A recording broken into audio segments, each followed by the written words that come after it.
안녕하세요. 오늘 강의에서는 인공지능을 처음 공부하실 때 아니면 내 컴퓨터의 성능이 너무 꾸려서 인공지능 프로그램을 한번 돌려보기조차 힘들 때 사용해 볼 수 있는 구글에서 제공하는 개발 환경에 대해서 알아보도록 하겠습니다.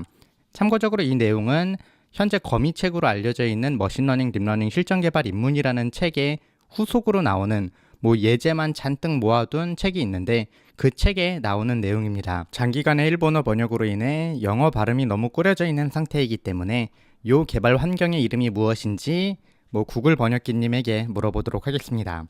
Collaboratory. 네, 오늘의 주제입니다. 일단 콜라보라토리는 구글에서 제공하는 개발 환경으로 어떠한 곳에서도 사용할 수 있는 주피터 노트북이라고 생각을 해주시면 되겠습니다. 주피터 노트북이 무엇인지는 지금부터 차근차근 알아보도록 하겠고요. 일단 요거를 사용을 하게 되면 우분투 리눅스를 그냥 가상머신으로 발급을 받을 수 있습니다.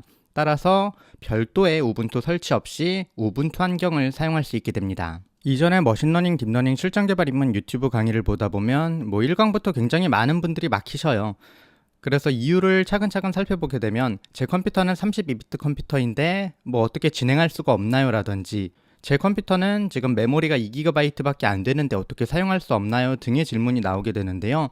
사실 머신러닝 딥러닝 같은 경우에는 개발을 현업으로 하시지 않는 비전공자분들도 굉장히 많이 하시는 분야이기 때문에 컴퓨터 성능에 그렇게 많은 투자를 하지 않으셨던 분들이 접하기 시작을 하면서 성능에서부터 문제가 되는 경우가 굉장히 많습니다.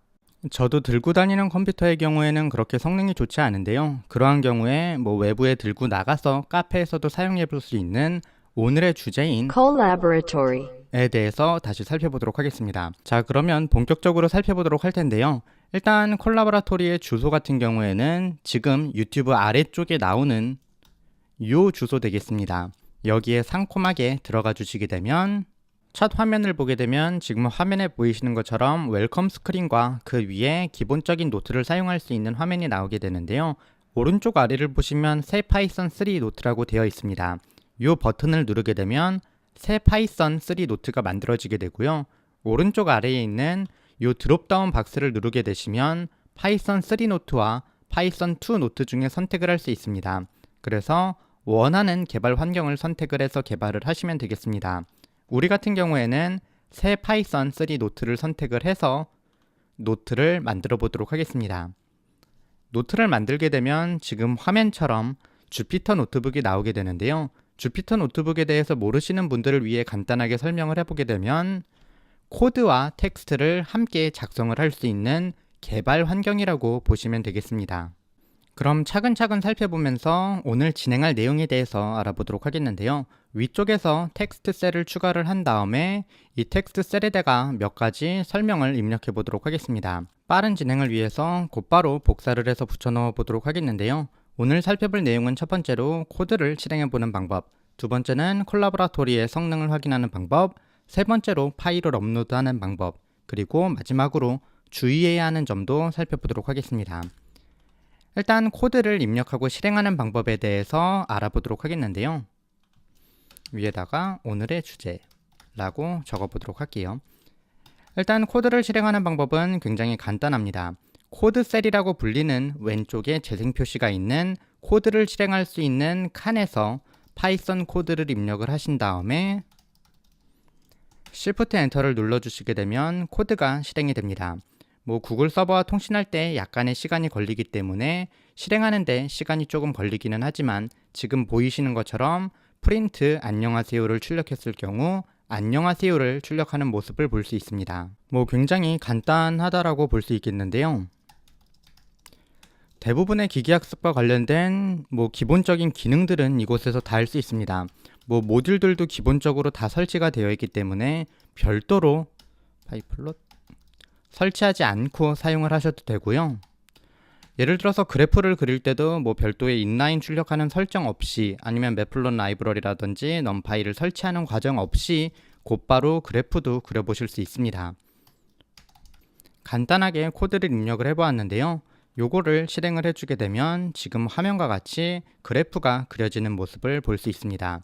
아까 프린트 안녕하세요를 처음 실행할 때는 시간이 조금 걸리는 모습이 보였는데요. 한번 실행된 이후에는 접속이 유지되는 한 어느 정도 속도가 나오기 때문에 사용하실 때 큰 무리 없을 거라고 생각을 합니다. 그럼 두 번째로 콜라보라토리의 성능을 확인하는 방법에 대해서 알아보도록 하겠습니다. 참고로 처음 쓰시는 분은 지금까지의 내용을 진행을 하면서도 코드셀을 넣었는데 내가 예상하지 못한 부분에 들어갔다, 그런 것도 느끼실 수 있을 텐데요. 잡고 있는 거 바로 아래에 셀이 들어가기 때문에 주의를 해주시면 되겠고, 이 녀석의 오른쪽을 보시게 되면 셀 삭제, 셀의 연결 등이 다 있기 때문에 하나하나 확인을 해보시면서 사용하는 것을 추천을 드립니다. 세부적인 것들은 혼자 공부하시는 게 가장 좋으니까요. 어쨌거나 가장 아래에다가 텍스트 셀을 추가를 하고 성능 확인하기라고 입력을 한 다음에 Shift 엔터를 눌러서 글자를 만들어 주도록 하겠고요. 곧바로 아래에다가 성능을 확인하는 코드를 우분투 명령어로 써보도록 하겠습니다. 파이썬 코드가 아닌 우분투 명령어를 입력을 하실 땐 느낌표로 시작을 해주시면 되겠고요.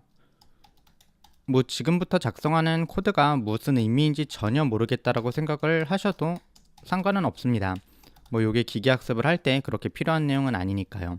간단하게 설명을 하면 프로시저 내부의 CPU 인포 내용을 출력한다, 아래쪽엔 메모리 인포의 내용을 출력한다 되겠습니다. 코드 셀 실행할 때도 Shift 엔터 누르면 실행이 되고요. 상콤하게 대기를 타고 있으면 지금 화면처럼 내용이 출력되는 모습을 볼 수 있습니다. 내용을 간단하게 보게 되면 CPU가 꽤 좋은 성능이란 것도 알 수 있고요. 메모리도 지금 보시게 되면 133-35212KB라고 나오게 되는데 환산을 해보게 되면 13GB라는 것을 알 수 있습니다. 사실 메모리가 13GB 정도 되면 일반적인 사람들이 쓰시는 컴퓨터보다는 어느 정도 메모리 양이 굉장히 많다라고 할 수 있습니다. 그럼 세 번째로 파일을 업로드하는 방법에 대해서 알아보도록 하겠는데요. 파일을 업로드 하실 때는 구글접 콜앱이라는 녀석에서 그냥 파일즈라는 녀석을 가져와 주시면 됩니다.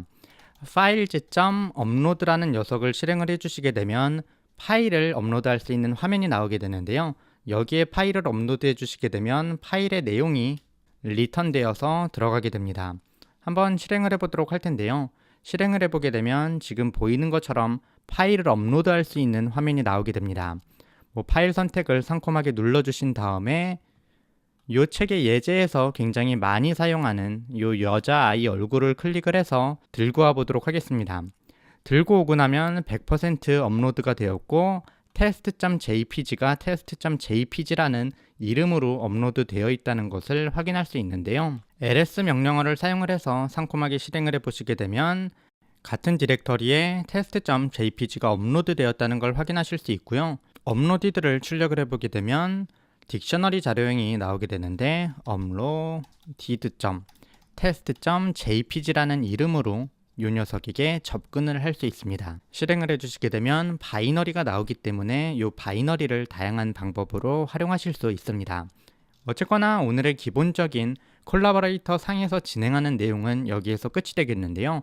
일단 지금까지의 내용을 보시게 되면 콜라보라토리 굉장히 좋네 라고 생각을 하실 수 있는데요. 굉장히 좋은 거 맞아요. 그래서 많은 분들이 활용을 하고 있고요.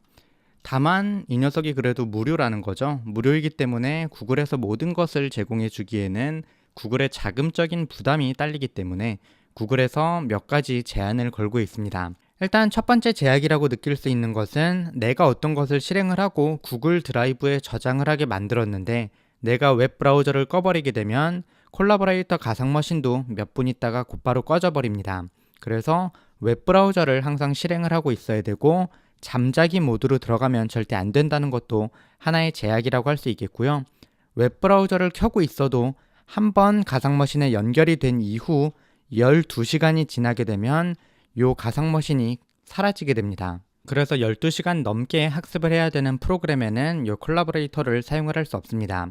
그래도 기초 단계에서 공부를 하실 때 12시간 이상 돌아가는 프로그램은 거의 없기 때문에 공부 단계에서 사용하시기엔 큰 무리가 없다라고 생각을 합니다. 어쨌거나 오늘 설명한 것 이외에도 굉장히 다양한 기능들이 있습니다. 파일이나 수정이나 보기나 삽입, 런타임, 도구, 도움말 등을 보시게 되면 다양한 설명이 나오기 때문에 직접 하나하나 살펴보시면서 어떻게 활용을 할 수 있을지 고민을 해보시면 좋을 거라고 생각을 합니다. 인공지능과 관련된 강의를 보려고 들어보셨는데 갑자기 개발 환경 설명하고 이러는 것이 당황스러우실 수 있는데요. 그러한 경우에는 이 채널에서 제공하는 파이썬 강의와 머신러닝, 딥러닝 실전 개발 입문 강의를 함께 보시면서 이 강의의 내용을 활용해 보시면 좋을 거라고 생각을 합니다. 어쨌거나 오늘 강의는 여기까지 되겠고요. 다음 강의에서 뵙도록 하겠습니다. 감사합니다.